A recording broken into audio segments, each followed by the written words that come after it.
This is where it all goes peak pong, like always. Like yeah, the girls are fine, mate. They're loving life. There he is, that champ. To keep it there now, I look weird with a top on with it on. Been chilling in the sun as well. Now we got back, so went straight back, got changed again, and chilling in the sun, letting the gold glisten, mate. One of the first days when obviously because isolation started the day before my fight, didn't it? So by the time we got back and I was sunbathing and stuff, I had the belt set out on the front, overlooking the road on a little table set there. My old man was like, "Why are you put it there?" I was like, "Just so everyone knows." They know now. Mate, it's so heavy as well. Like as soon as it's all sorted and everything goes back to normal, we'll have to meet up for some food up Beefy Boys or something, and I'll bring it up and everything. It'd be good to have a catch up in person anyway. Ah, sweet. Well, Little Brown is ready for me to add him back in, so we'll add him in now. Get this sorted. Thanks. Mad, can you show me the water down as well?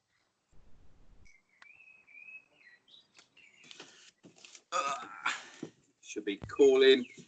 Here we go. Right there. Little Brown. Here are we? There we go. Oh, look at that. That's all right, mate. Listening. This is the outside podcast. What the fuck's going on? I can see Sean. I'll show you now. What's going on here? You can only see me. Well, I can see everyone. I can see you now. Yeah, I'm sorted. We'll set in the garden. Look at that. Fucking hell, where do you live? With my parents, mine. Could be worse. I'm in a fucking sauna at the minute. Yeah, same. We got, I've been helping build this as well. They build this onto the side. So, hang on. Let me do it. There you go. Been helping build that. So I dug a path out and all the foundations from the put in. Oh, nice. So I've been doing that since my last fight. He's going to do some manual labour again. I haven't done it in years. Getting blisters on the hands and that. I did blister my hands as well. So that's funny. He's holding that belt too much. But honestly, the couple of days after I had it, I obviously didn't let go. Like I was sleeping with it a lot, and didn't realize how heavy it is. Like until you get hold of it, you just don't sort of click on how heavy it actually is. We weighed it. I think it was something like 7 or 8 kilos. Yeah, I held Jack's when he came into the restaurant. And I had a photo done with him. It is surprising how heavy it is, isn't it? Mm. Sure anyway, how's things with you? The rocket. How's things with you? Yeah, good, mate. He's not. He's no, spicy. I'm spicy today. Feeling agitated today. Without work or what? Say again? Go mentally without working or? No, not so much. Sorry, just turn you up. I couldn't hear you. I'm keeping myself busy. For the first sort of 6 weeks of this, I had my daughter here. Yeah. And because her mum's a nurse, and it was like it makes sense for her to be with me. Yeah. And she's gone back now, so this last sort of week has been a bit weird. Yeah, obviously you've gone from there to being a bit more isolated again. Yeah. But I'm trying to keep busy. I've still got my podcast. I keep putting off. I need to just sit in front of this camera, do episode 1, and then get going from there. But yeah, it's weird. Like I've been writing a lot of notes on what not to do for the podcast. Basically, what he's done is he's gone through the early episodes of Granite Zero and gone, right, that's not what you do. I told you there's a lot of things that go wrong. Like I did one once with a friend of mine. It's the business partner of my tattooist, and we got on really well anyway. So we did an awesome podcast, and everything gone well. And he was like, "Yeah, it all looks perfect and everything." So went home and he texted me that night, and literally the sound hadn't recorded. So we got all the footage, and none of the sound had gone through. So we had just a sound as a video, like sound packed in. I was like, "Mate, I'm so sorry." I was like, "Look, don't worry, we'll just do it again." So I come down again and we did it again. But I mean, it's no stress. It's not like it's you make mistakes, you just learn from them. It's the same as anything. Yeah, I think because I listen to a lot of podcasts, I think my biggest one is that I don't want to steal what other people have done. Yeah. So the format I'm thinking is that I might do one solo a week, one with a guest. But the solo one is the one that I'm gonna struggle with in terms of the format. So the people I listen to, like Bill Burr and Chris D'Elia, I've got to remember not to steal like their little tidbits that they do. Like I was talking out with Sean the other day about it, and it's like I've got to make sure that I'm not referring to said listener that's not with me at the time as dude, because that's what Chris D'Elia does all the time. He's like, dude, you gotta be, because I'm so used to hearing it. And like with Bill Burr, he's like, hey, what's going on? It's Bill Burr. I got to make sure I don't start my podcast with, hey, what's going on?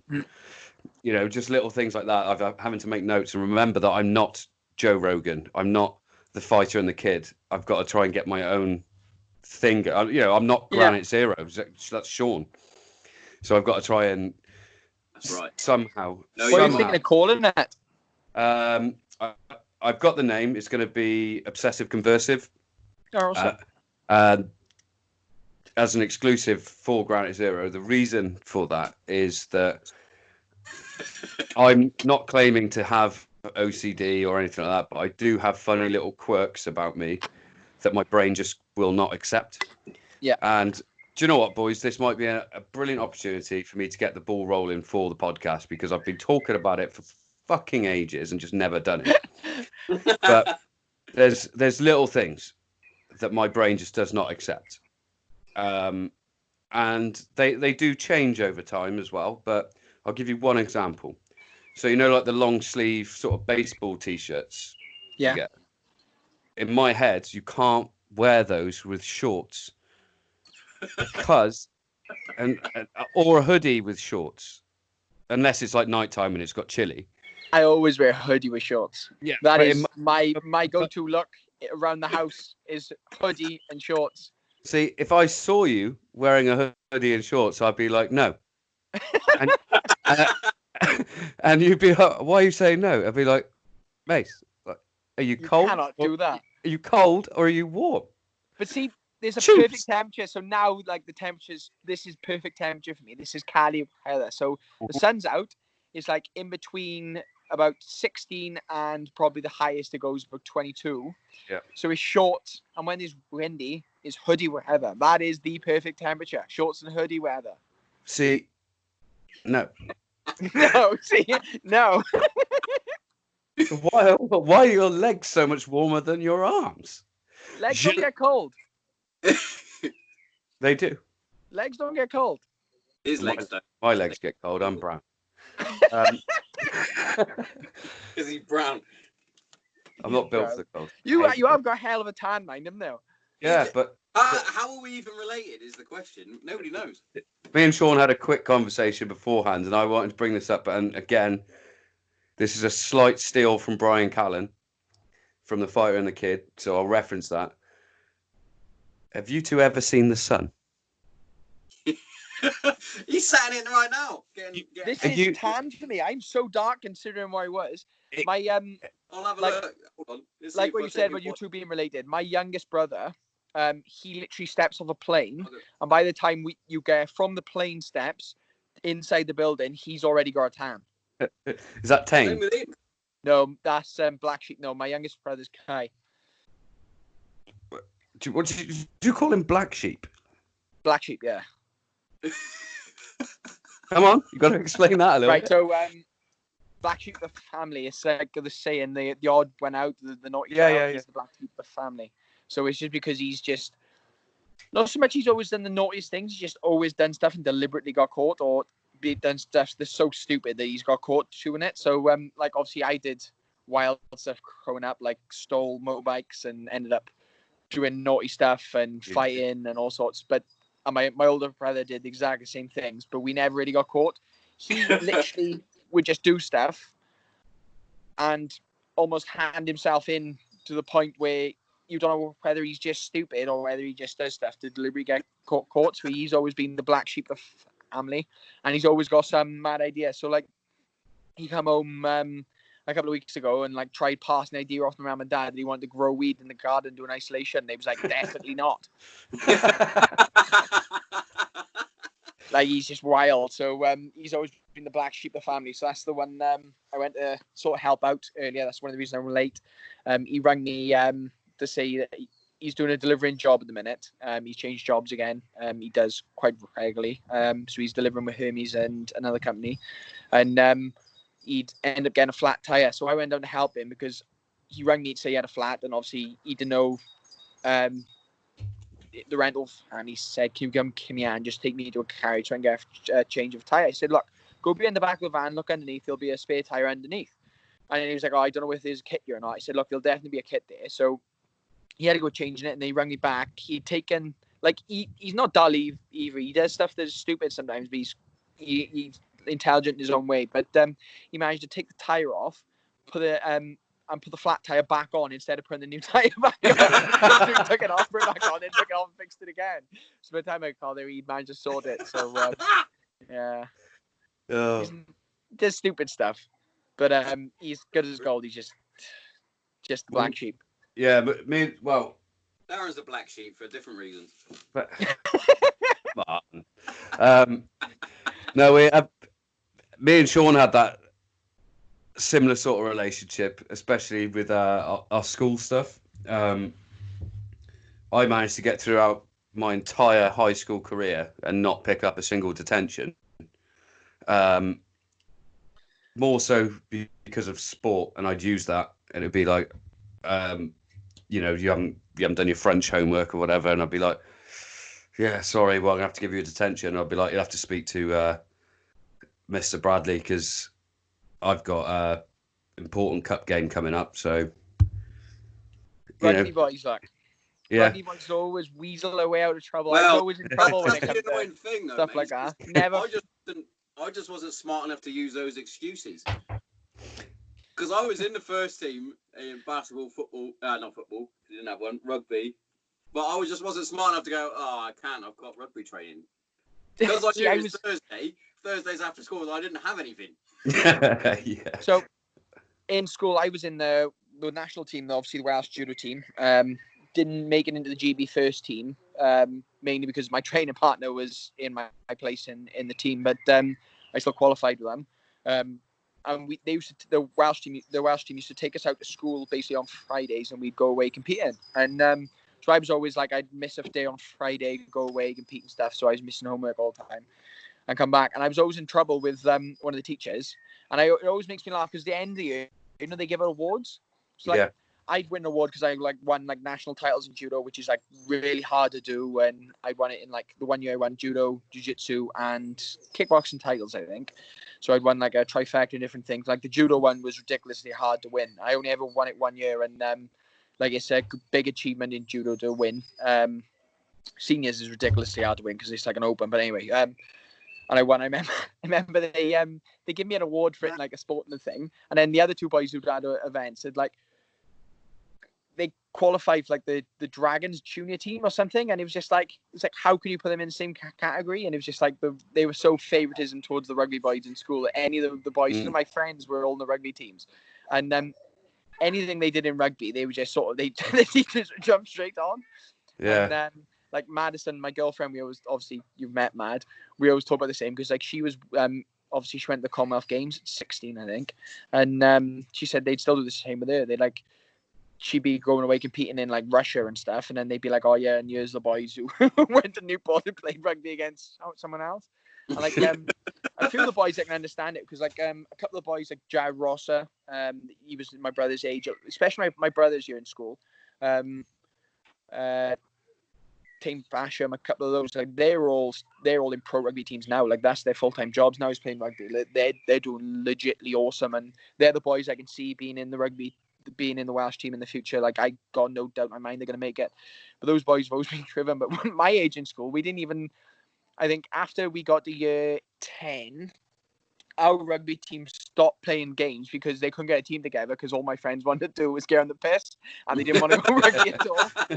So you can imagine the difference. Like, yeah, I had a similar situation at our school, even though obviously it's English and that most places are not as rugby driven. Our school that me and Sean went to at the time there was no football team. It was a rugby school. yeah. And we played a lot in Wales and played a lot against a lot of private schools, and did pretty well, to be fair. Even my age down to Sean's age, and years before me. But I was actually the first person at my school to play for both county sides for football. So I played for the one that my league had, and also the school's county. Like, no one had done that at Bishop's school before. No mention of that. I got literally, like, you see the awards that people have got for getting different things. Add that to the list of stuff not doing your own podcast. Oh yeah, don't break my phone again. Yeah, there's all sorts of awards. I mean, Sean even had to ask for a basketball board to be put up because it was literally just like rugby and athletics and cricket. That was it. That's the only sports that you've got any recognition. And Sean managed to get, because he spoke to. Board up. They still didn't put me first on there. They put it 3 years before me. But yeah, so at Bishop's you used to get a thing. So if you played at county level, or I think it was, if you played county to Midlands level, you got something called a half colours tie.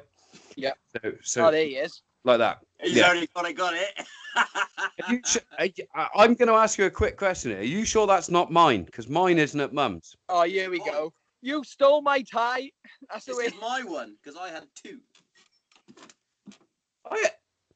You didn't have two. You didn't get two. I did get given two. No, you don't. I had one. Because I was one of the youngest ones to get it due to being so damn good at basketball. So that tie, anyway, you get awarded for playing county. I did one there. I didn't even play county rugby. I did. No, you didn't. I did. Yeah, I've got. That's my tie. You didn't play county rugby. That's my tie. I did play rugby, just not county level. Oh, this is making me more spicy.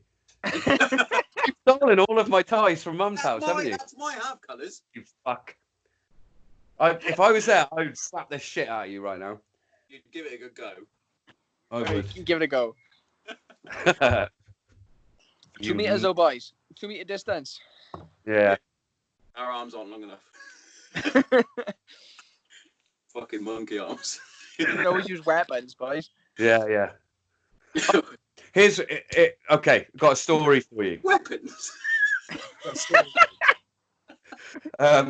So I had a little. What I'm trying to do at the moment, because my dad lives with me, but usually he's working in London, so I only see him for like a week or at maximum 2 weeks, because the family that he does security for is away at the moment. They've really reduced how many people they've got on rotation. Yep. So my dad's living with me, which is fine. It's just I'm used to how I live, and if I have him for a week, it's fine. You sort of adapt your life. He's been with me for about 3 weeks now.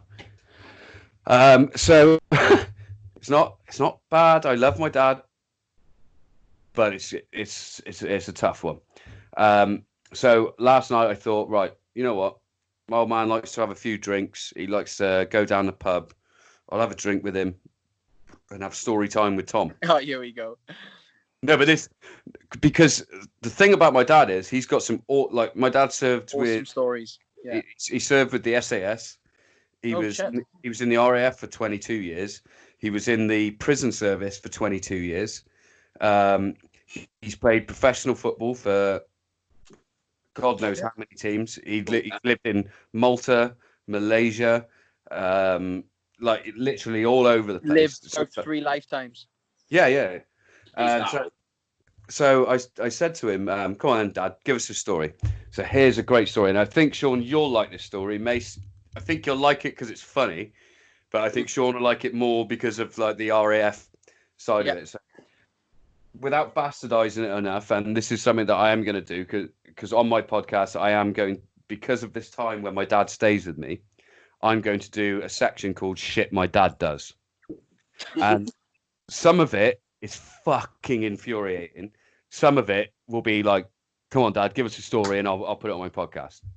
So this is, he said, right, have I ever told you about Cameroon? I was like, Cameroon? Of course you haven't told me about Cameroon. He's told me about a few, like when he's been in Canada and stuff. I was like, Cameroon? No. And I was like, he was like, oh, it's West Africa, I think. So we went over there to train the local army on free fall. So for those listening that don't know, which you should if you're listening to the Granite Zero podcast, there's, as far as I know, there's 2 different types of parachuting. You've got static line, which is where you're attached to the plane. You jump out and your parachute opens normally. It's usually lower. And you've got a free fall, which is where you jump out, you get to a certain altitude, you open your parachute, and away you go. So he had to go and Halo as well. Halo from 40,000 feet. But with your oxygen mask. Yeah. But Halo's still free fall though, isn't it? You're not static. Yeah. It's different because of the way they do it. High altitude, low opening. Yeah, and hey ho. Sorry. Right, so he's in Cameroon. They're speaking broken English, but mostly in French. And Dad said to his officer at the time, he was like, "Well, what are we doing here?" And he was like, "You teach them to free fall." And he was like, "Well, that's all well and good, but I don't want to do that unless we put." There's an instrument that you can get that goes on the parachute that once you get below a certain thing, I should know this. It automatically makes the parachute open. Automatically, and he was like, they all need to have those on. And the officer was like, "Well, don't be so stupid. They're all parachutists. They know how to parachute. You just need to show them how to free fall." And he said, Dad said, "Yeah, but you've got one major thing wrong in your assessment here." And the officer was like, "Well, I don't think we have." And he went, "Well, the English, the British, the Russians, the Americans all have a certain parachute system where you open up here. So for those listening, that's off your right shoulder. Your reserve is down by your tummy, and your cut off is on your left." Right shoulder. Or whichever way around. I can't remember. Cut off's on your left, new parachute's on your right. Just go boom, boom. Yeah. And he said at the time, because this is like, I think he said it was about 86 to 89. He couldn't remember exactly. You still had one of the orange knives that you had to pull out and actually cut your cords off. It wasn't an automatic cut off.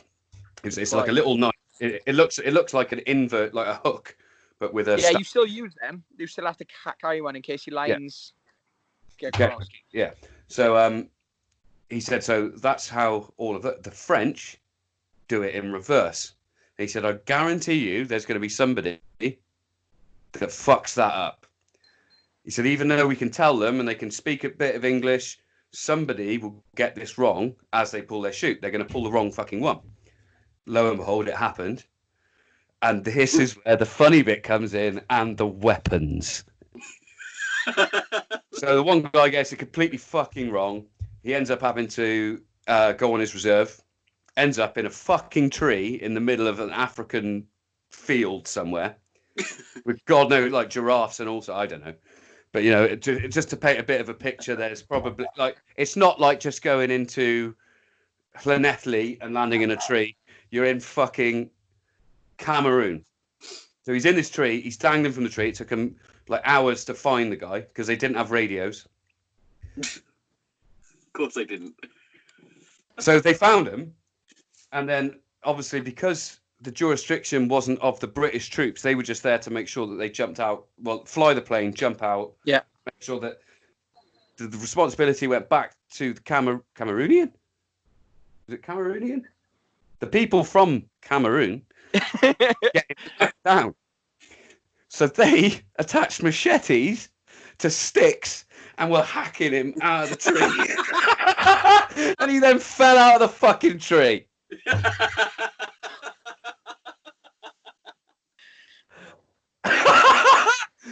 You can make that up.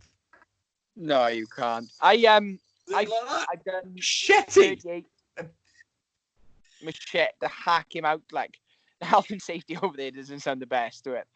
No, and like I said, it was in the 80s as well. So you weren't even born. No, I wasn't. No, I've done 38 accredited solo jumps. I have skydiving. Have you? Yeah. I jumped once in the past 12 months, so I need to do a refresh when I do and eventually go back. But I didn't get my logbook signed, so I had a nightmare because I was jumping from Redland skydiving in near London. I used to drive up. It'd take me about 2 hours there. I got to know everyone there, and I rather than go to Swansea, which is probably closer. I just like their whole system up there, and I like the people. So I've done all my jumps from there, and the airfield got bought up by one of the supermarkets, so it's completely closed now. So I need to find a new jump center and sort it all out. And with everything that was going on with the fighting now, all this, I haven't actually haven't jumped in a long time now, so I need to do a refresher and all. If you give me a text, because one of my friends who I might be able to mention on here, but I might not because of his job. Yeah. He still jumps regularly. Well, two of them do actually. So and Sean, you know both of them. Yeah. Both Hereford lads. Just don't mention them. It's probably safer. Just call them lads. So they still jump regularly, like literally any time the sun's out and wind's low, they're out. So yeah, I need to get back into it. Like I love tuning. It was just one, it was expensive, and two, with the fights coming up, I stopped tuning it whenever I was in camp, just because I thought if I land awkwardly and turn an angle or something, my coaches will never forgive me. You're not going Donald Zeroni on it. No, but you know the tool you said, I can't remember the name for it. It's the hook that sort of, if you get to a certain temperature, makes your parachute come out. Dad did the annoying thing yesterday. This is why I can't remember what it's called. He used the fucking annoying military term for it. He used the ADC, and I was like, the abbreviated. I don't know what that fucking means. Yeah. You don't get to use abbreviations around. That's one of my OCD things. It's going to do my head in now because I got my. I'm going to find out. It's 2 seconds. Get him on it. Get him on the show. No. Shit too much at the moment. But I know one of the because the new ones, it sits on the top and you turn it on. You have to push it and match the lights. And if on the beginner shoots, if you come down too quick, so spiral down, so hit some spiral turns and make sure you try and bring them down quick. Because I did it and they went mental on me. They said if you try and come down too quick on them and you pick up too much speed, it thinks your parachute's failing, so it will release your reserve. So you'll end up losing it. Like, it's safe because obviously it makes, when it deploys, it'll automatically cut off your main shoot to fire reserve. One, obviously you're shooting your reserve, so that if there is anything wrong with your reserve, obviously you're going to kill yourself. But the other thing is then they have to go and find the shoot. But yeah, I was always lucky with all my jumps. Like the one I had a slow deploy, but apart from that, I never had anything. It's called an AOD. AOD. Automatic opening device. Well, yeah. AOD. Of course you'd use the abbreviation for it. It's easier. Is that the military term for it? Might be. Well, that's what he said, and that's the only way he knows how to talk. I haven't jumped for a long time, but I got my logbook all upstairs, so I'll go have a look through my my instructional packs. After this, and I'll drop you a message. Yeah, I got a good photo of him actually. He's just put up all of his parachuting photos in his room. That's the one I got. Yeah, He's not class. doing it, but he's doing something. Yeah. He's being like Practicing. Jesus. Hard arch. So he was saying that as well. His first jump that he did was out of an air balloon. Oh shit! And Yeah, it's he felt like a sack as well. yeah. He said it's you sort of get the sensation of falling if you jump out of a helicopter, but it depends what the helicopter's doing. If it's doing the hovering thing, which I don't know the technical term for, which is probably hovering, then you do get the slight sensation of like if you jump off a diving board, you're like, "Uy!" You don't get that, but you do get that from a hot air balloon because he literally jumped out of one of the balloons they used for World War II. It was the same balloon. They don't go that high though, the balloons, don't they? They don't go as high as the airplanes don't. 800 feet it was. Yeah, really low altitude jumps. But like obviously I don't want to make this whole podcast about Tom, but no, skydiving. I've always been fascinated with skydiving because obviously that was what I grew up with. That's all you saw. Literally, I lived by Bryce Norton, but he also was one of the pioneers for the halo and the hey ho. That's so stupid. Hey ho, hey ho. My dad was one of the pioneers for it. Back in the 80s, and also the filming of he used to jump off with like the TV cameras you get. Yeah, that's what he had on his helmet because he was only like 11 stone, so they could load him up with weight and give him a fat person canopy. He'd have to try and make up the same weight as the rest of them. For if you're a camera guy. So when he's doing military jumps, obviously all the paras have got all the same all their ammo. Yeah. Same and some of them have got machine guns and some have got rifles, so they try and stagger it so they're the same weight. So basically, they just get dad all the weight. When they do the obviously they do the skydives with charity and stuff, so that you're strapped to an instructor when you jump. Yeah. The camera guys who go to record, then they do the same thing. They have to load themselves up with weight, so and then they try and make themselves small, so that obviously they catch them up. Yeah, it's solid. Like you see them jump, they'll jump straight after them. But like they try and get behind him as quick as possible. But it's funny because as soon as the instructor saw me coming regularly and stuff, and like you start speaking to him, I remember one of the times they had a girl. She didn't want to jump, and they were like, "Look, you don't have to. Obviously, you've gone through the day ready to do this jump, but if you want to, then yeah." And I think her parents talked her into it, and she got up to the plane, and they managed to jump out. She managed to go for it, but as soon as she came out, instead of relaxing, she just started kicking her arms and legs, like proper kicking everywhere. So he deployed like ridiculously high, and I'm sure it took him like 20 minutes to come down because obviously he was under canopy for so long. Like I think he deployed at something like 8,000 feet, something ridiculous. Because obviously we were jumping from like 10,500, and as soon as he came out, she was kicking off that much that he couldn't control the free fall. So he just had to get some sort of control out of it and just pull. So I remember we sat there, and they were like, "He's deployed really high." And when he come down, he was guiding down. Well, that's another thing Dad was saying, that he did a charity jump, and it wasn't a charity jump. It was a jump it was in America. Yeah. And it was over one of the deserts. I think it was like Arizona. And he deployed his parachute. They were testing the rectangular parachutes at the time. Yeah. And basically he deployed early and ended up being in the air for 45 minutes. And at one point went up because he hit a thermal, so he went up again. When he finally got down, he couldn't fucking walk. He couldn't get up because his leg.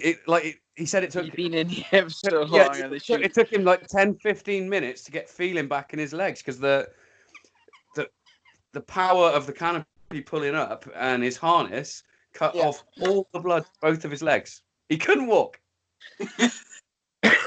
So the first time I did my jump and free fall, so I done a charity jump when I was 16 for my birthday, and I always wanted to try doing solo. So my parents paid my first AFF, my level 1, the first course, part of the course, and they go through so much of free fall and pulling. So all you have to do on the way down is you have a suit on with handles all over the arms and the legs and stuff, and they help. Like, you have to just literally go off knee. I'm sure it's off knee. Jump in, and they're holding on you to help pull you out the plane.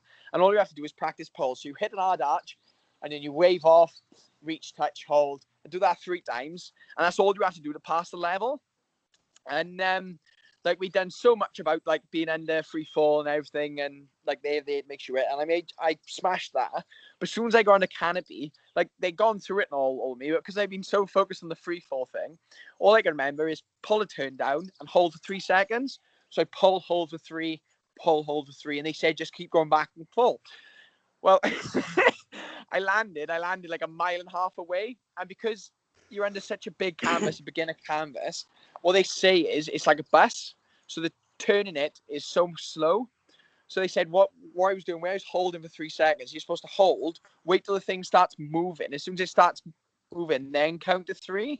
So instead of doing turns side to side and just sort of staying where we were, I ended up doing half turns and just going in a straight line. So I was miles away. So they had to send a car to come and fetch me. They did. I got that far off course. They were a good laugh of mine.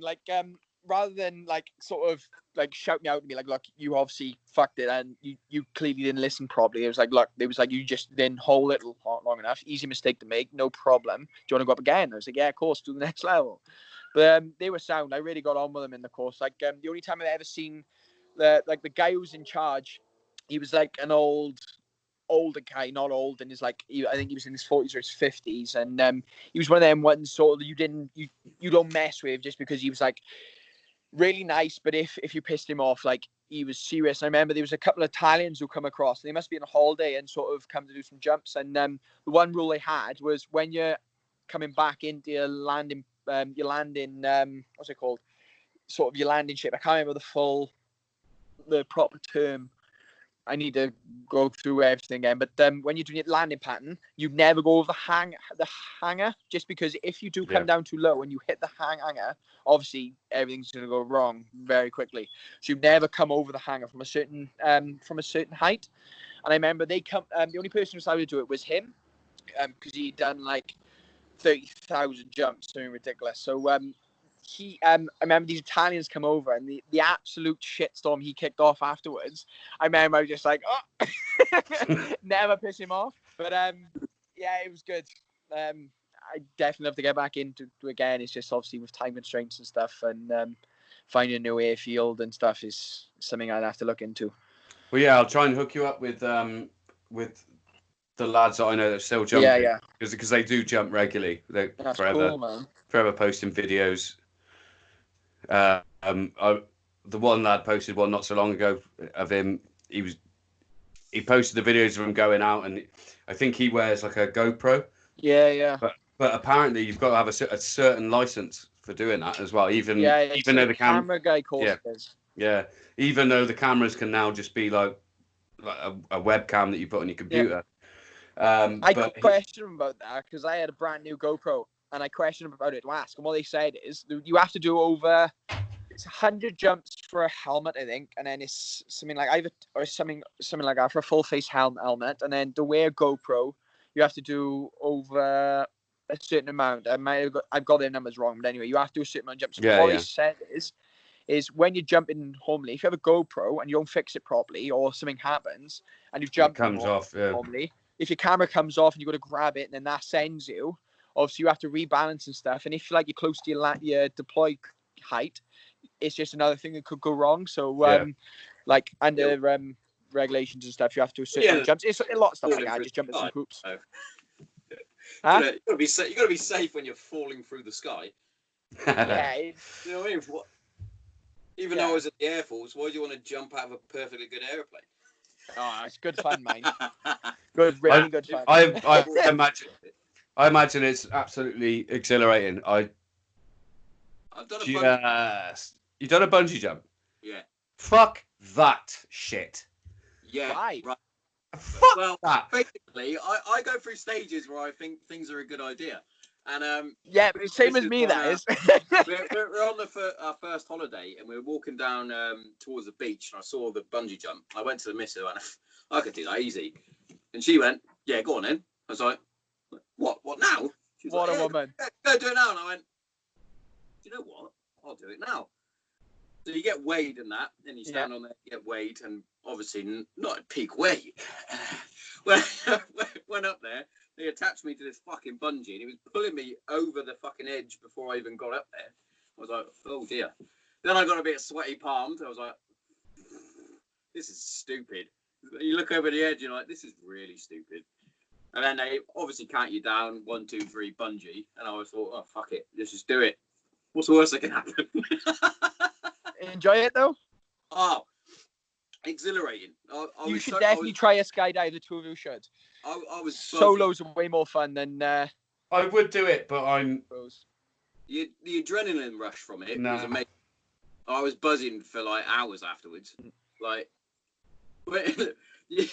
you have jumping off the top board at the fucking swimming bars makes your belly go a little bit. Try timesing that by like 60. Well, the free fall I time so much. The free fall time from 10,000 feet. You go through 1,000 feet. I'm going to get this wrong again because I have, like I said, I've jumped like 18 months. But I'm sure you go through your first couple of 1,000 feet in 10 seconds, and then when you hit obviously maximum velocity, you go after that. You go through after the first 10 seconds. You go through 1,000 feet every 5 seconds. So it ends up being coming from 10,000 feet. Your free fall time is 35 seconds, I think, or 35 or 40 seconds. So when you jump, like your first couple, it feels like there's no time at all. And then as soon as you get experience and stuff, and like when you jump, they say like pre-plan what you're going to do in there, just so you know exactly what you're sticking to. And then obviously you start applying from lower and lower heights. Like you get bored. So the last couple of times I was jumping, I was like, well, what am I going to do now? I'm just not like led around the look around and all while free fall. And it's brilliant laugh. That's when you start doing stuff like you have to do like the formation jumps. You'll have to like jump with someone else and like you make shapes and stuff just so you can start jumping with other people. And that's when you can start like obviously film each other and start jumping with the boys messing around and stuff. So I wanted to do that in the end, but it's something I always wanted to do. So say that again, mate. It was something I always No, I am. My signal's going a little bit, I think. It was something I always wanted to do, I think, just because after I did my first one, I just always liked doing stupid stuff. And it was something I wanted to do in the point so that whenever I could go different places, like when I go to Cali, I could jump out there and stuff like that.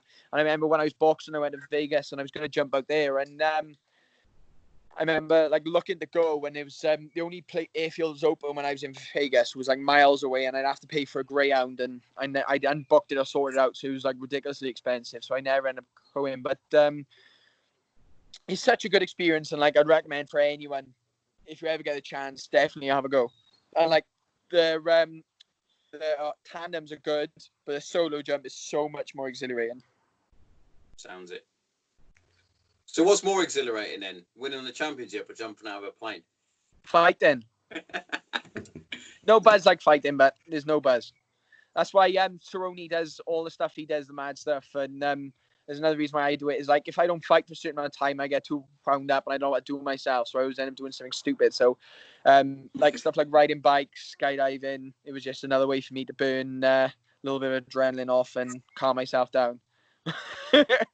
I got a throwing axe board now in the house, so I got a pile of throwing axes here, so that's what I've been doing in my time off. You texted me the other day when you were building it, weren't you? You're like, my uncle's come around, he's building me a throwing axe thing. And I was like, dude, what?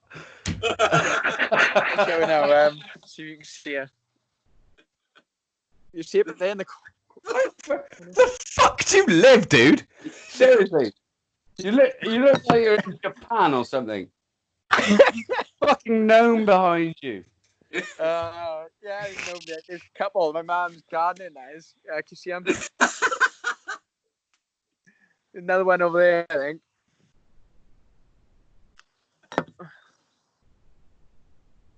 So what was it like then? Because obviously you were fighting in the empty arena, weren't you?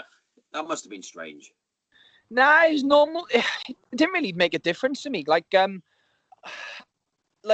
without being sounding cocky or sound like a dick, I've done it that many times, and like fighting's so natural to me that sort of the hardest part is staying calm. Like I've talked to you about this before. Like staying calm before a fight is the hardest thing. Not so like fear or anything like that, because I never worry. By the time fight night's around, all my sort of nerves and stuff is all sorted. I've already visualized winning so many different times, and you've done it. All the prep's done. So my mindset on that time is always trying to stay as calm as possible, because it's so easy to get better. So even thinking about it now, like I start getting jitters off the blocks because you just get wound up.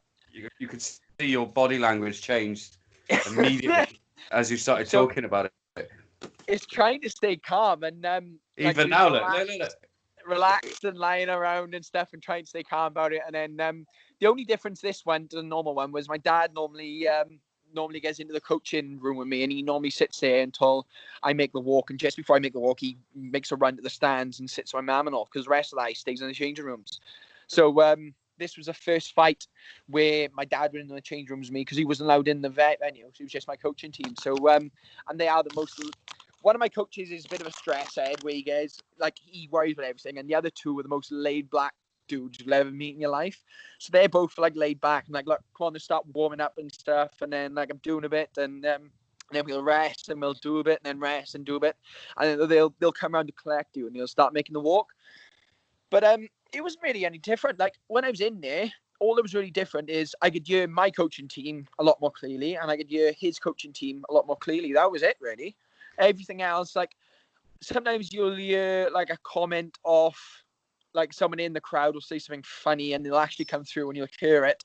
But most of the time I just listen to the coaching team, and that's, you just funnel everything out and you just focusing on obviously what you're doing. Like I think it was more weird for the people watching. It sounded better, and anyway, like when Mate, you kick or when you're punching, you could hear him. Yeah. I was like, that poor guy.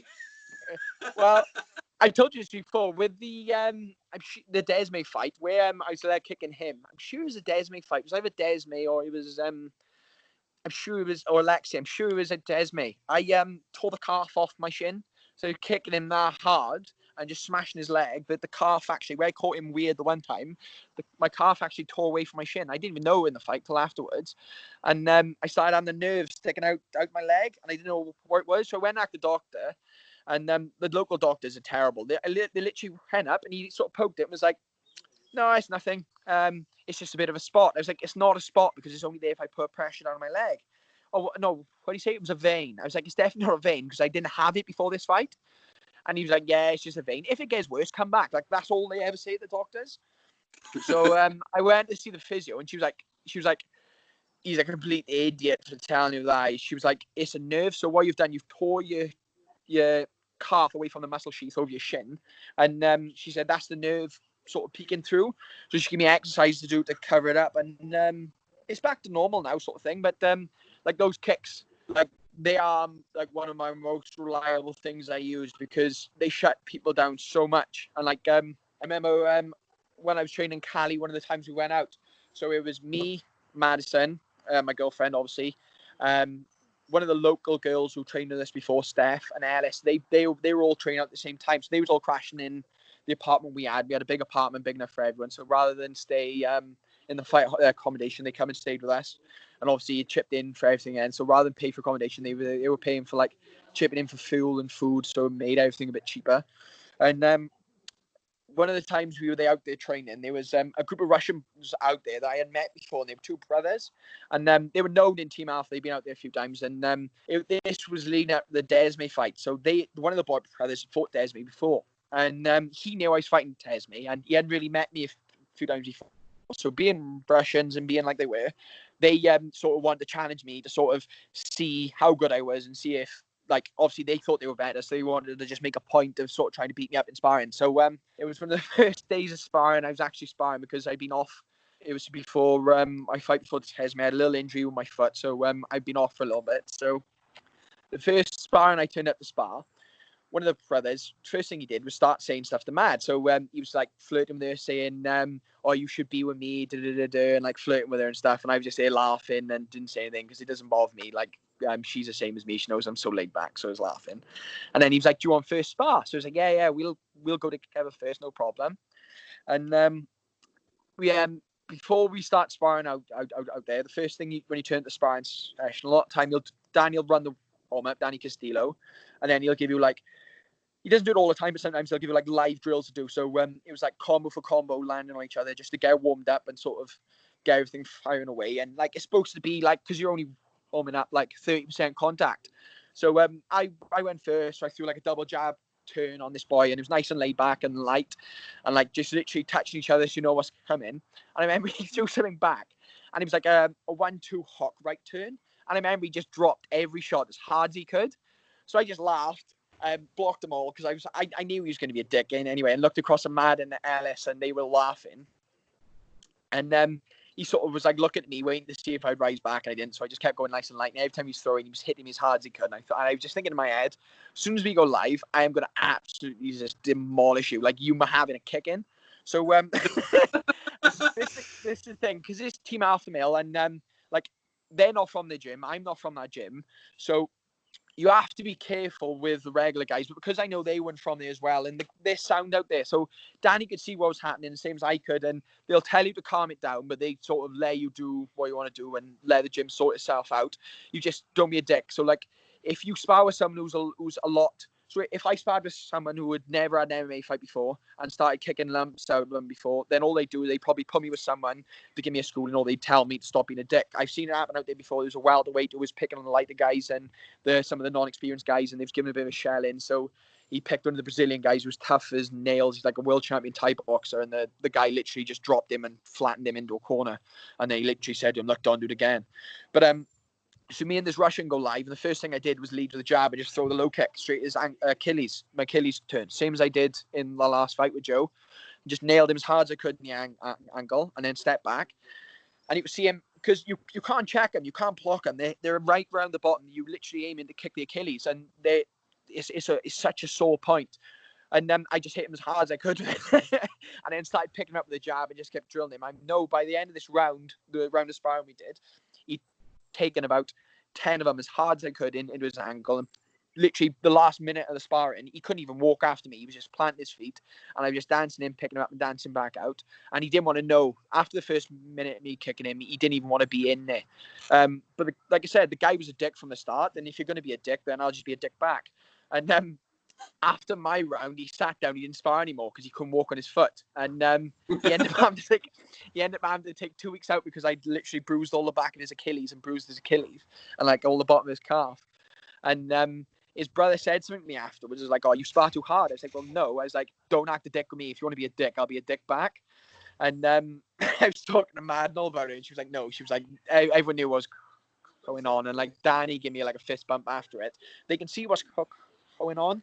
But Russians are like that. They're one of the only nationalities. Like I've got a lot of friends with Russians, but they're weird people sometimes where it's sort of like quite primal when it comes to it, where they will sort of like be a bit rough when it comes to sparring sometimes, and it can escalate. But it was just one of them things where I remember a story, because those Achilles kicks, they're so underrated in MMA, and like I don't understand why more people don't use them, because even though they don't show, so like sometimes a big head kick will cause bruises, or like a big body kick, you can like see the wind go out of them.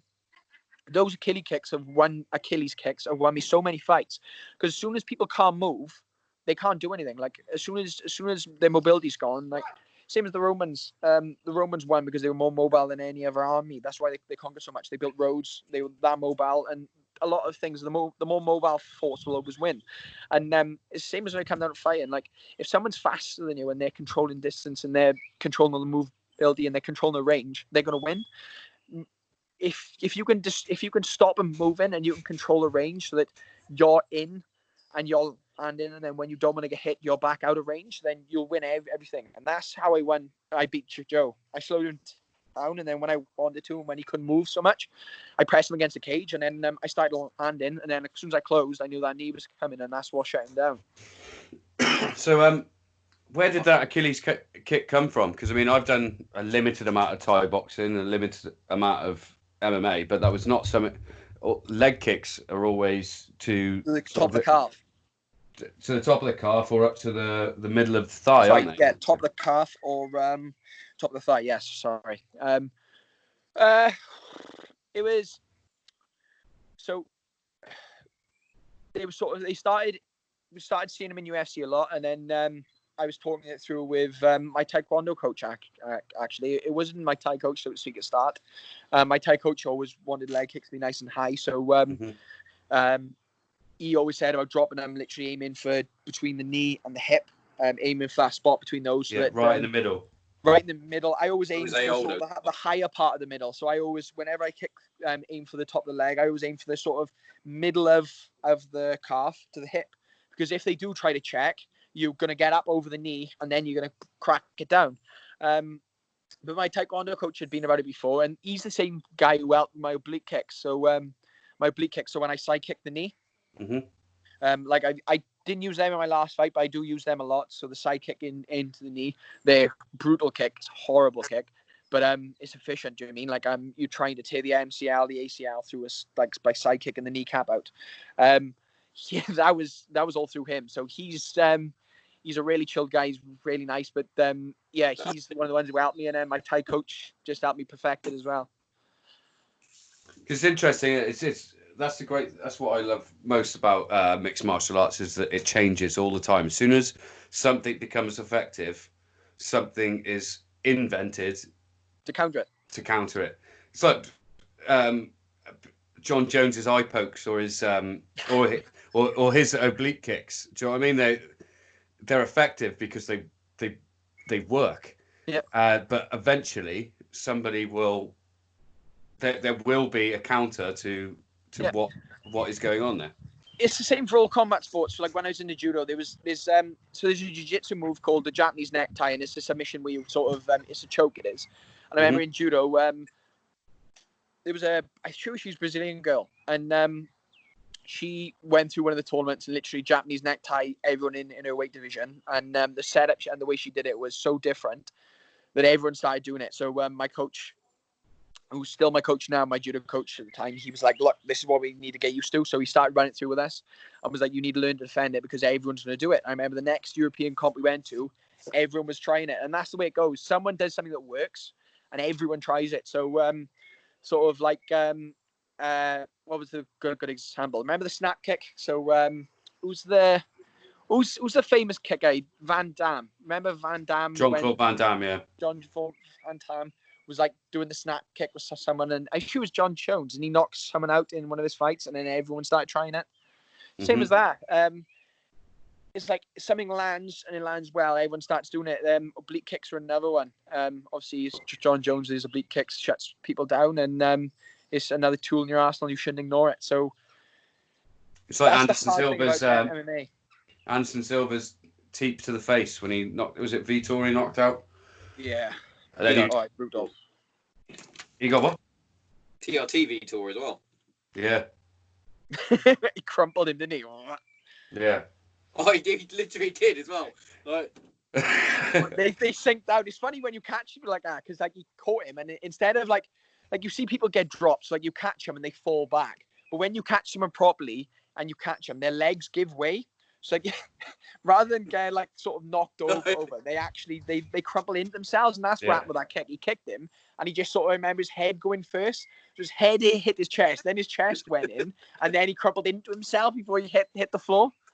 So one of the best live knockouts I've ever seen. This is going to be a great little segue, and could go on to a different podcast with a different guest. Here we go, Ian. But so one of the best live knockouts, you'll know straight away where this is going because it went off on Twitter the other day.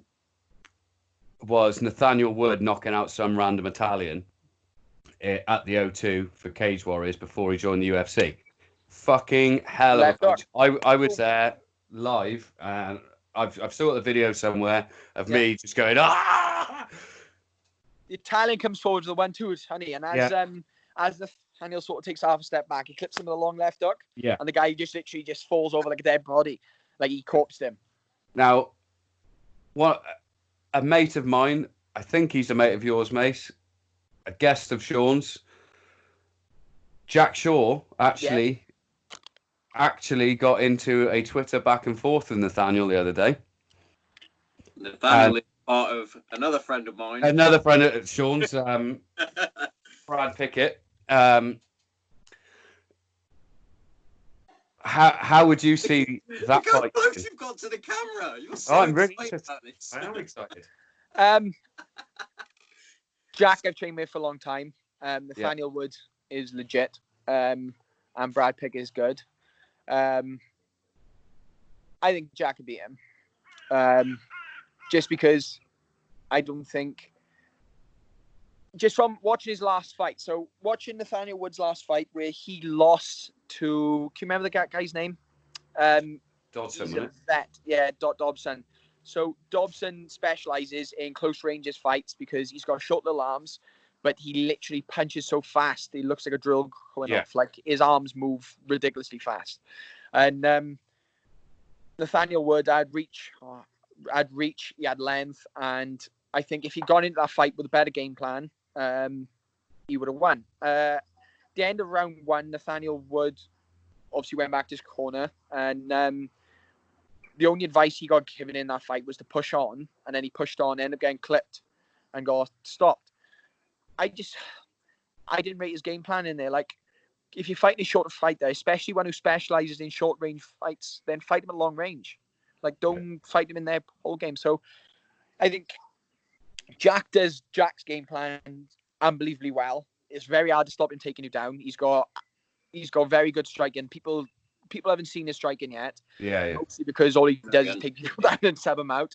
And not so much his confidence, because I know as soon as he needs to, he can use it. And like I said before, his striking is phenomenal. Like me and him have had striking battles before where it's not heavy contact. We've both just had a laugh, and he's good with his hands, and he's been working with his Thai coach, and his kicking's improving.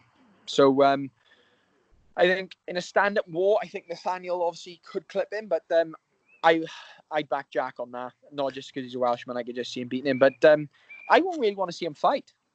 I don't, you know, because like they're both British. They're both British fighters, and Nathaniel Wood's a really nice guy. Like, I met him before. He's a nice guy, and he's quite quiet, but he's nice, and he trains hard, and he's doing well. And I think this sort of knockback with Dobson is going to do his sort of his style and his do experience-wise. He's going to do loads for him because he's going to improve. He's going to look back on it, and when he comes back, he's going to be another level again. And I think a couple of wins for him, he's close to a title fight. And Jack, if Jack has another 3-4 wins, he could be close to a title fight himself. Yeah. I think keep winning and beating people. I did speak to Jack pretty much as that was going live, and I think there is a little bit of ill feeling between the two of them. Oh yeah, definitely. Going back to Cage Warriors before Jack was champion. With Airlines as well. Yeah, and because Airlines, I'm gonna have to call him Airlines. I went and saw that fight. I was there. Yeah, but he's part of that camp, isn't he? Yeah. Well, Nathaniel didn't handle that too well. Like I do, like I said, I met Nathaniel. I liked him, but I understand they are training partners, but like, it's hard because Jack's fans are firing off Nathaniel, and they're always taking pot shots at him. And obviously, Jack's not going to correct his fans because there's a difference between fans and friends. Like, if my friends started ripping off on someone, and I didn't want him to, and it was sort of, I understand if it's someone else, but it's hard. But at the end of the day, like, he may be British, but he was Cage Warriors. He was still English compared to British, and they were firing off on him and stuff. And you're going to take that. And like, I have beef off some of the English fans sometimes, and it's, even though we're all British, we all like to take little pot shots at each other. That's the way it is. But like, the stuff Nathaniel was saying and about how like Eckendale was going to kill him and stuff like this, and then when it came down to it, I think it just made Nathaniel look a little bit dull. So that because Jack dismantled Eckendale, like I didn't really see Eckendale as a threat when it came to him. I didn't see him on the same level as Jack. When Jack was coming through Cage Warriors, the only person I ever seen as a threat to Jack was the Spanish guy. Can you remember? He fought Booland and sub Booland in about 3.4 seconds. Yeah. He was a monster.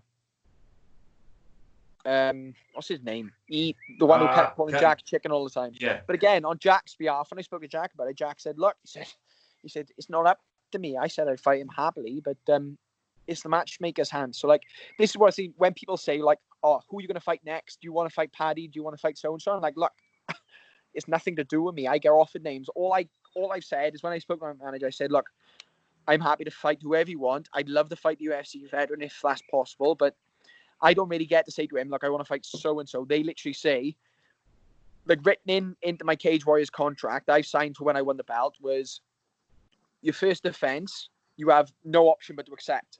I think most defenses, like, you can't. So anytime they send you a contract, so when I got offered my opponent, for when I got offered Joe, I took, they offer you his name and they say, "Look, do you want to fight? Like, is this who you want to fight?" And you can say yes or no. And if you say no, they'll find you a new opponent. I've never said no to anyone. But on a title fight contract, you cannot say no. So if they offer you someone, you either accept or you vacate the belt. That's the only options you get. So like, I know if they offered him to Jack would have taken that fight. I think obviously Jack could have beat him. It would have been a hard fight, but Jack could have beat him. But that name never come up for Jack, and obviously he's done the right thing. He's in UFC, and what a debut that was. And Jack's one of the only martial artists I've met who, like me, is obviously young and coming through. Like, I'm 25 Sunday, but I'm still young. Do you know what I mean? Like 24, 25, is still young. And he's the same age as me, Jack is a couple of months older. But so he's the same. Like, we're young, we've been coming through, and he's the only one I've met who trains like an absolute nutcase, the same as I do. So like, you train 3-4 times every day. There's no excuses. You're in the gym, you're running, you're doing what you have to do, and you don't stop. Like, it doesn't matter what's happening now. So like, the past week I've been ill. I ended up having my celiacs kicked off again, so my stomach's been all over the place. But so I haven't been able to really leave the house in fear of shitting my pants. That's happened a few times this week.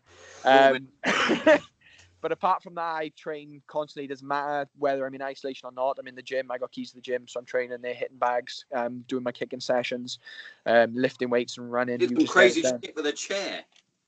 Leg control. I'm trying to build leg control. My flexibility is a problem at the moment, so I need to work on that. But like I said, Jack's a true athlete, and like I could see him. I can't really see him facing any adversary until he gets. I could see his next fight in UFC going the same way as his first fight went, which is him dismantling someone, and then I could see him giving him a challenge. But there's not, like, I've seen Cody Garbrandt, I train with them and all, and like, Cody's legit and he's a really nice guy. But I think Jack could beat him. And there's like guys like that, like they're legit guys and they're top of the thing. But I can't really see many that. It's weird because with divisions, they go through phases. So like, when I was coming through lightweight division, there was so many sort of up and comers. I was coming through. There was Reese McGee was coming through, Jack Grant, Jai Herbert. Who was the other one? What's his name? There's another guy who would beat Reese McGee before. What's his name? Well, there's another guy anyway. Desmay beat him not long ago.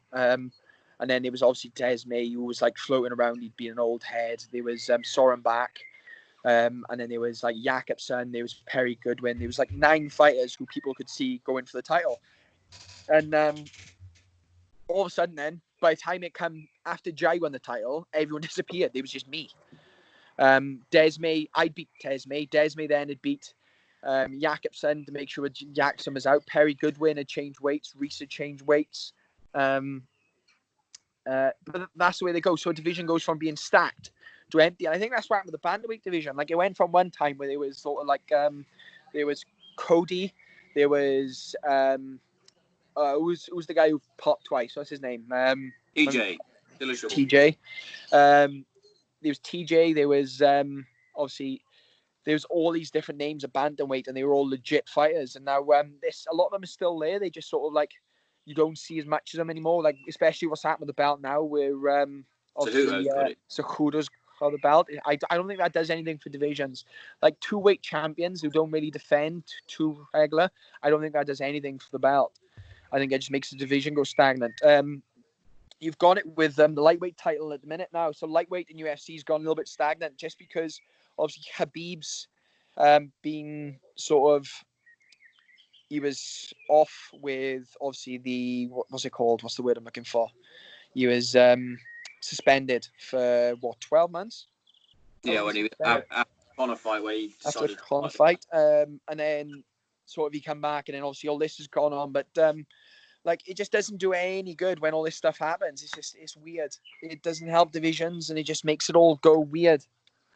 Because no one knows who's who now. So, like, lightweight division is stacked, but then, like, if you're not challenging for the title regularly and you're not having, like, two defenses a year, then the division's starting to go pear-shaped. Yeah, definitely seems like it.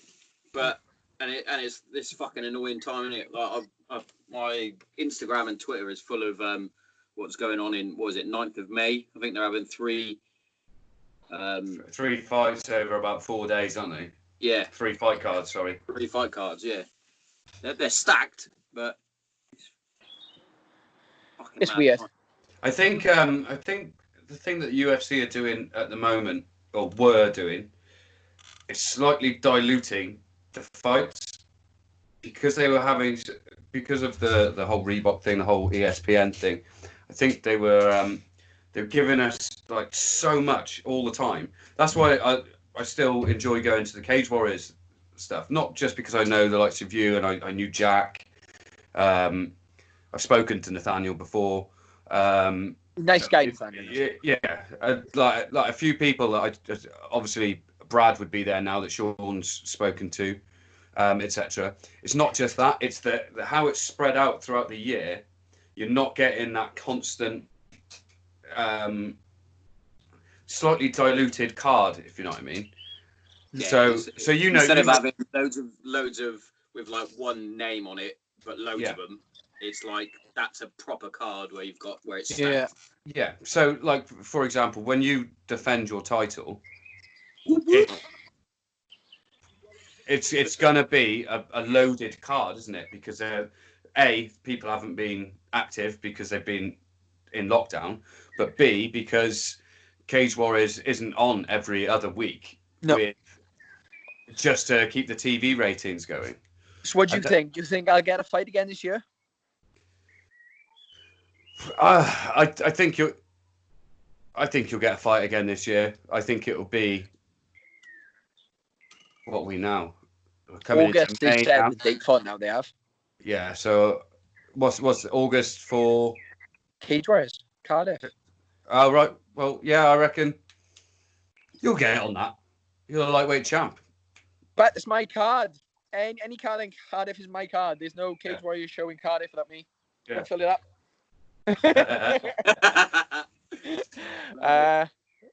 No, but I don't know. Like, I was lucky enough because there's 2 things I wanted to do before I turned 25. I wanted my BJJ black belt. I never obviously told anyone that, because you can never ask for a BJJ black belt, because if you ever ask for it, your coach literally takes that as it's really what's the word, disrespectful. So my coach would have kicked right off. But I always wanted a BJJ black belt before I was 25, because I've already got a judo black belt and a kickboxing black belt, so I wanted a good trifecta. And I always wanted to win the Cage Warriors title. And the way everything planned out, I didn't think I was going to win it till June, so it wasn't too bad, because then I thought I'll win it then. It's a little bit after my birthday, but it's close enough. And obviously the way it worked out, everything works out in mysterious ways, and I got to knock Geezer out in 4 minutes to get a lovely shiny piece of jewelry. Do you get to keep that? No, this is so this is what's interesting. So this belt I got now is the belt that everyone's had. So this is the belt McGregor's had, I think. Mm-hmm. Like as soon as you sort of vacate, so as soon as I sign UFC, I'll give that belt back. And what they do is they let you buy a replica. So you buy a replica of the belt. So I know Jack's got a replica.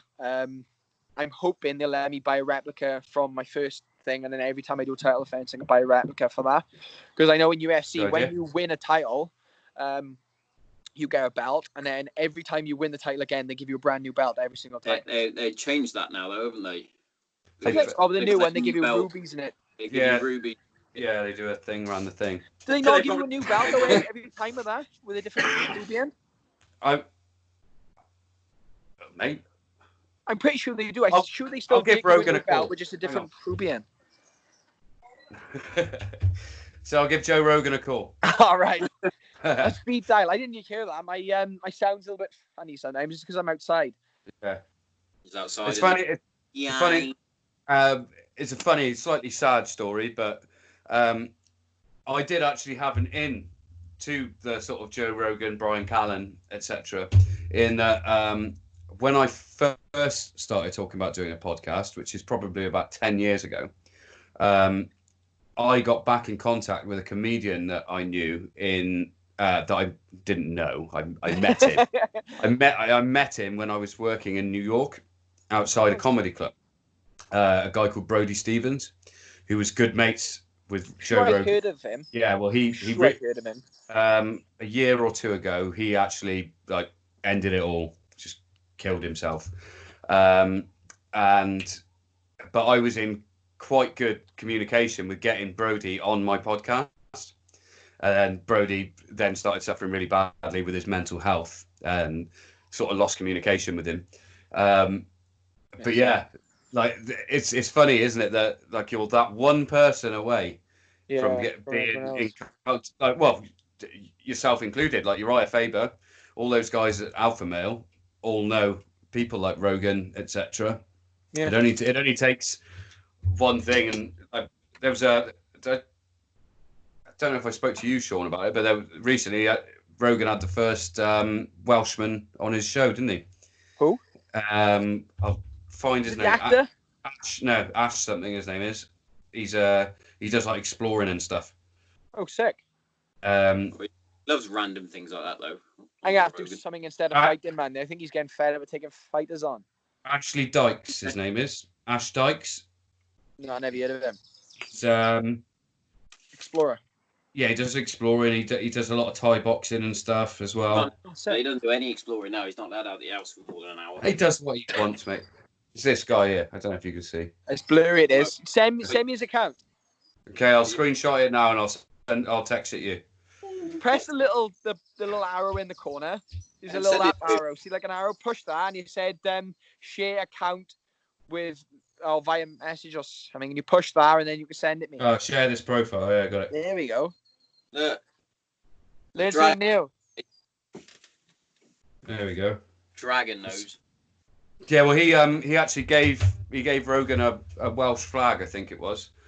And Rogan was like, "This is the coolest flag in the world. What? Like, I didn't even know this existed." And I like, "Oh, fuck off, Joe, he's because like the little bit of me that was Welsh was a bit like, "Fucking yes, get in." But yeah, like that Ash Dykes is actually quite a cool guy. He's done quite a bit. Yeah. Interesting. He's like he solos his expeditions. So he literally walked across. I think the Arctic, maybe. Would that be mental? Can you do the Arctic, or is that the one Antarctic? One of them you can't do. Right, one of the icy ones. I'm back. Sorry, my Wi-Fi went. Oh, right, it's okay. I've got to go in a minute anyway. But this Ash guy, he actually went across the ice one that you can do. Sorry. Or was it the ice one you can't do? He's done, and he did it by just dragging a fucking sled. And he's got some. There are some fucking nuts people about, isn't there? Yeah, and he's just like them people who run ultra marathons. Like you've seen that mad Kizo who runs ultra marathons. They're the ones like 150 odd miles long, and he runs them through the snow with no shoes on, just bare feet. So why would you want to do that? Like, I understand you're tough as nails, but like, why would you want to run like 150 miles through snow with no shoes on? Like, why? Like, what do you have you seen the bloke that he's known as the Iron Cowboy? No. I met him. I've met him. He's fucking bonkers, mate.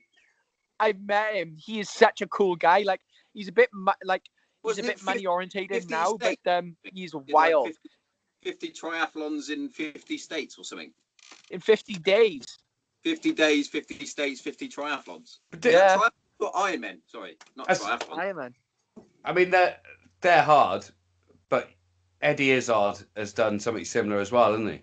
I think He didn't do an Ironman, but no, yeah, he did run a marathon, cycle 100 and something odd miles, and swim every day for 50 days. Fuck all that. But Eddie Izzard is a fucking he's another madman. cross-dressing comedian. So why is he still managed to do, what was it, like 50 marathons in 50 days as well? Yeah, he did.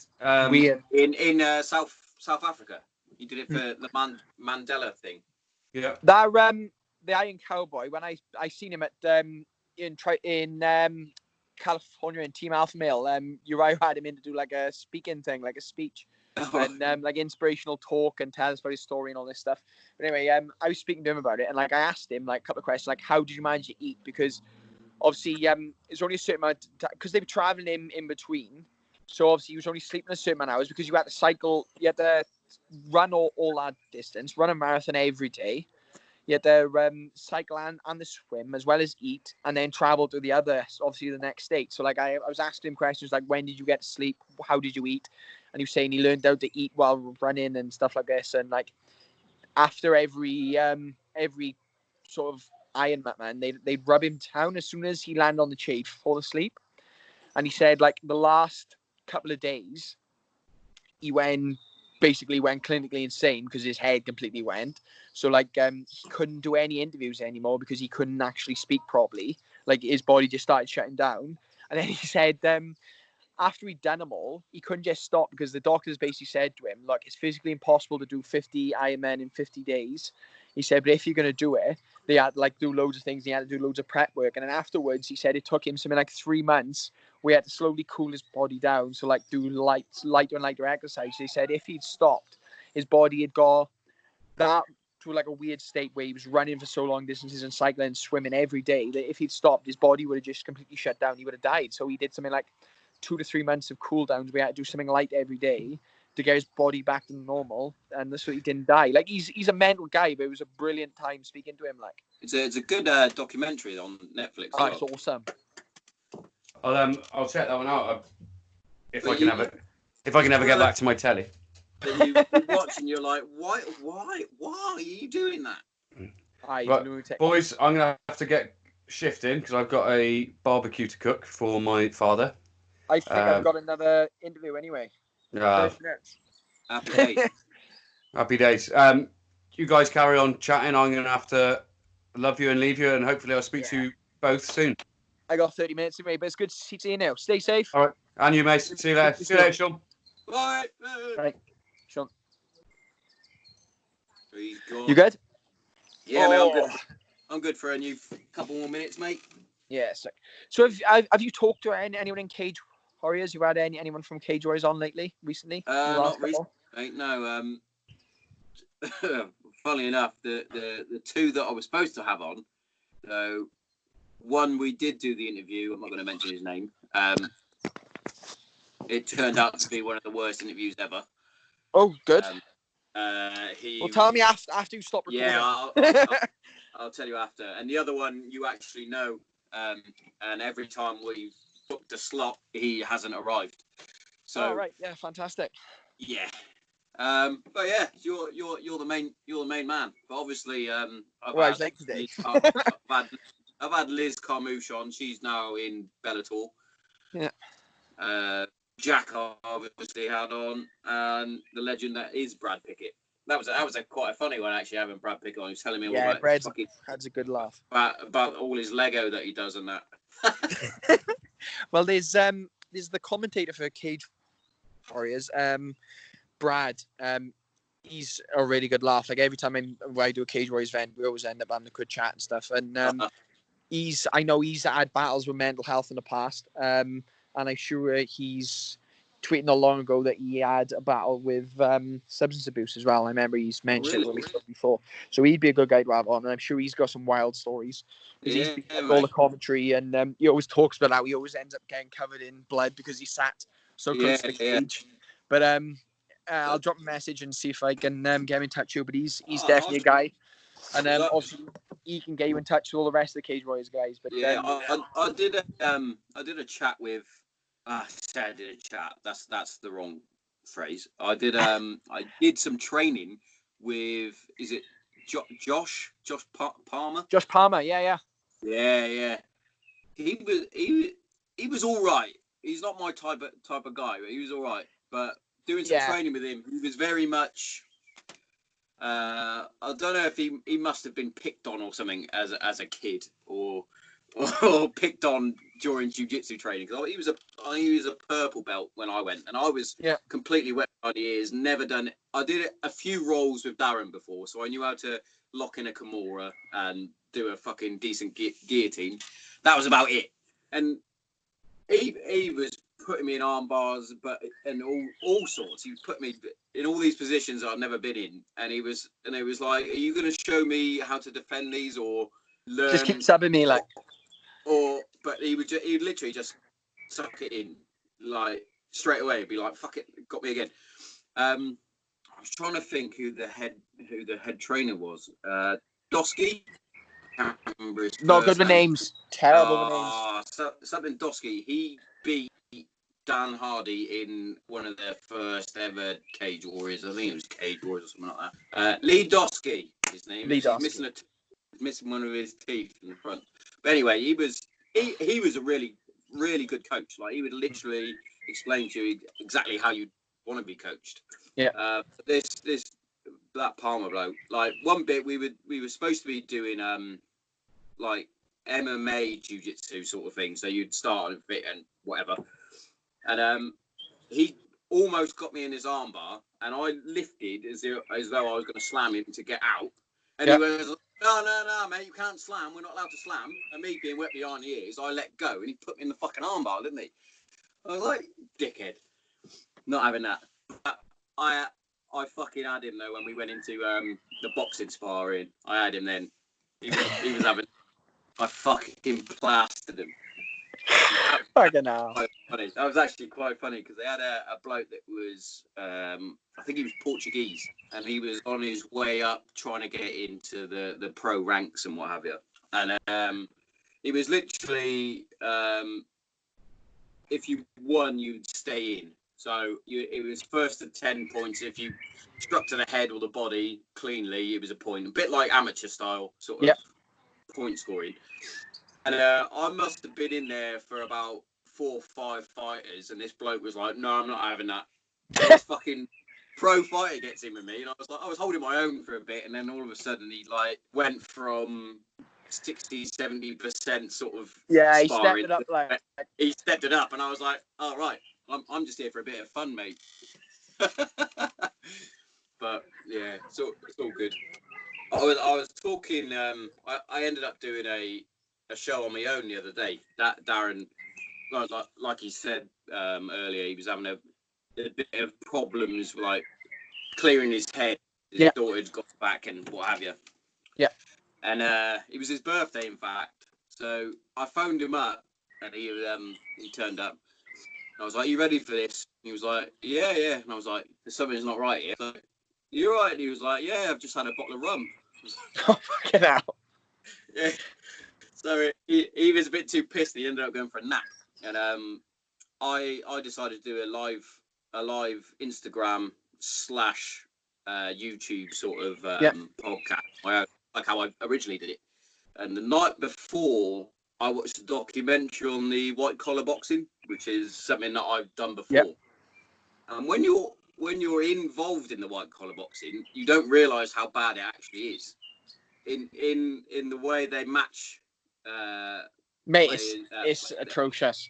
Yeah, the way they match you. I'll send you a couple of the photos of the bloke that I was matched with. I'll send them to you after. He had a good 20 kilos on me, and a good 5-6 inches height as well. I beat him, obviously, but that wasn't the point. But it was more down to not so much the matchmaking. That's a big problem anyway. It was the lack of coaches compared to students. Like, it was packed. Like the gyms and dojos and what have you, wherever they do all the training, the boxing gyms. It was ram packed, and trying to learn how to box in 8 weeks when most of you are supposed to be novices, and a lot of people forget you're getting punched in the head. Well, there's no medicals, there's nothing, and like sports don't do them now. It's mental because out of Jack's gym, obviously pure mixed martial arts. They had a guy who I've known for years as well. I don't know him as a friend. I knew him more so through the gym.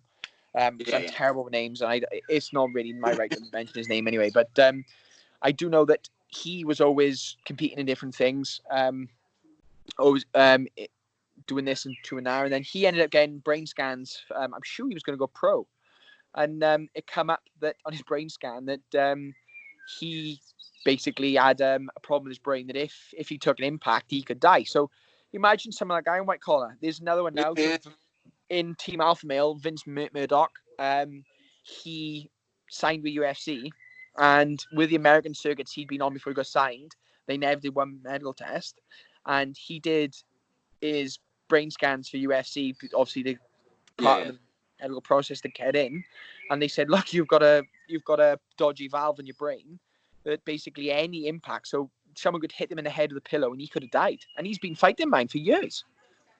It's mad, isn't it? Train all the time. Yeah, but that guy though, right? He's not right because he had brain surgery. They raised loads of money for it, and I went out and it was something like 3 months after his brain surgery, or something 2 months. It wasn't long, and he's back sparring. He was like, "Oh, just don't hit me in the head." I was like, "Mate," I was like, "Hang on now." It's like, I'm not the most I'm like the roughest person ever. So like I'll mess, like I can't even play fight with my missus, because if I'm play fighting with her, I end up hitting her because I'm like accidentally rough. That sounds terrible, but do you know what I mean? One of them people I'm just heavy-handed with things.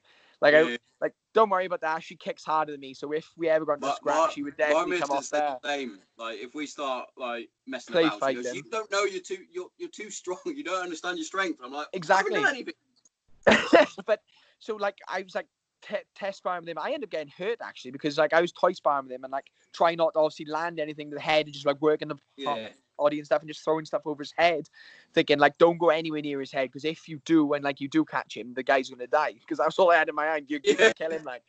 And he ended up like right at the end, ended up taking me down and pulling me over my hip, and I strained my hip. I did, but yeah, like he's the same. So these guys, like any of these guys could be in a white collar fight. Like one of these guys you have, like even you, like you could have fought someone and you could have like caught him with one good shot and he could have been dead. Like it's just wild.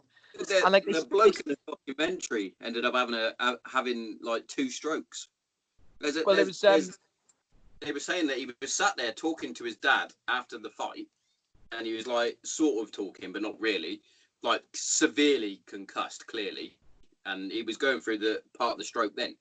But he was saying that he didn't remember any of that, didn't even remember having a fight, and then he woke up in the hospital and his missus telling him that he had a stroke.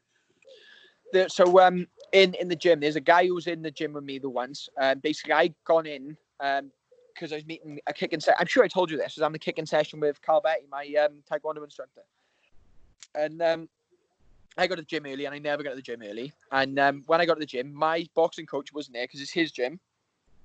He runs it in the days, and he normally does his privates, and he had a late start, so we got there at 7:37, I think 7:30, and he wasn't turning up till about 9. He wasn't. I don't think he was in a rush to get in. And I turned up, and I opened the door to walk into the gym, and I was, like I said, it was early, and I'm never early. And there was a guy collapsed in the ring, and 2 boys with him. One of them running to call an ambulance, the other one sort of slapped his face. So I jumped in the ring, dragged his feet out, checked his pulse, and then started giving him CPR. And basically, he'd had a heart attack. And the week before, he just run a marathon. And so they were like doing a little bit of light boxing sparring in the gym. And I'm sure he was on about he was going to do a white collar eventually. But yeah, so the guy died. And he ended up having, they found out he had a problem with his heart that could have gone any time. And that's another thing. So, like, obviously he died in the gym, but he could have died in a fight with anyone. It's the same as anything. You never really know. No. And but you are 100% right with the lack of medicals. I never received a medical. I basically had to fill out a form, which say, I will not sue if I die, basically. Yeah, basically. But it's like, do you have any health issues? If you did, and you really want to do it, you just wouldn't tick the box, would you? But then that would be your fault. But what was the other thing as well? Like, when I finished my fight, I went back and got changed. You were supposed to go up and get checked out by the medic that's upstairs. Medical, yeah. But nobody thought. Like, I went into the back room to get changed. Nobody went and told me, no, you've got to go upstairs. There was none of that. So I just got changed and went out on the piss. Luckily for me, during the fight, I barely took anything, any sort of punch at all. But there was something else I was going to bring up. Oh, it's gone out of my head now. It was. Sorry, that's me talking. It was the experience levels. So all they asked you, do you have any boxing experience? Like, to be fair, I didn't lie. I was like, yeah, I've done a couple of fights for the Air Force, that sort of thing. But that doesn't take into account that I did 2 full training camps leading up to those fights for the Air Force. Muay Thai, kickboxing, they never ask any of that. No, they don't don't. have any combat experience. So being able to do, say you've done judo for years or you've done jiu-jitsu for years, you're used to competing. That's an advantage over anyone straight away. Like, Definitely. People don't understand how never been in a contact sport before, never been in a fight before. Like, even if you've been in street fights or like fights with the rugby teams and stuff, like how much more you're relaxed to other people who've never been in contact before. Yeah, Someone comes at you with violent tendencies, you can do this. Yeah, that was one freeze. of the main things that I took away from it as well. Like, on a plus side for my fight anyway. So when I went I think I told you in the last or the first podcast, I went to Bolton to do a contest for the Air Force, and I got matched with a bloke that was, again, massive, and I think it was light heavyweight fighting out of the Olympic Gym in Manchester or something. Shit.